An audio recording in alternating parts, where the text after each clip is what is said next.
Tollywood young tiger NTR, mass Maharaj Ravi Teja కొద్ది రోజులుగా తమ కొత్త సినిమాల విషయంలో చాలా డైలమాలో ఉన్నారు. వీరిద్దరూ తమ తర్వాతి సినిమాల విషయంలో ఓ అభిప్రాయానికి రాలేకపోతున్నారు. రవితేజ దర్శకుడు బాబీతో చేయాల్సిన సినిమా నలిగి పట్టాలెక్కలేదు. ఆ మాటకొస్తే రవితేజ సినిమాలు 2-3 కూడా ఆగిపోయాయి. ఇక జనతా గ్యారేజ్ తర్వాత ఎన్టీఆర్ చాలా మంది దర్శకులు చెప్పిన కథలు విన్నా ఏవీ ఫైనలైజ్ కాలేదు. ఈ క్రమంలోనే ఎన్టీఆర్ పటాస్ డైరెక్టర్ అనిల్ రావిపూడి చెప్పిన కథను సైతం విన్నాడు. ఆ కథ కూడా ఎన్టీఆర్ కు అంతగా నచ్చలేదట. ఇప్పుడు కట్ చేస్తే సీన్ మారిపోయింది. ఎన్టీఆర్ కు అనిల్ రావిపూడి చెప్పిన కథ రవితేజతో సినిమా చేస్తున్నాడట. ఇక రవితేజ కోసం బాబీ చెప్పిన కథతోనే ఇప్పుడు బాబీ ఎన్టీఆర్ తో సినిమా చేస్తున్నాడట.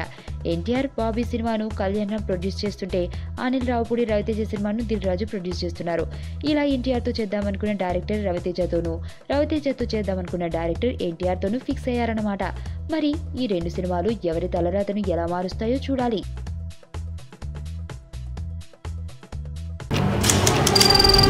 నీ స్నేహితుడు ఎవరో తెలిస్తే నీ క్యారెక్టర్ తెలుస్తుంది. నీ శత్రువు ఎవరో తెలిస్తే నీ కెపాసిటీ తెలుస్తుంది.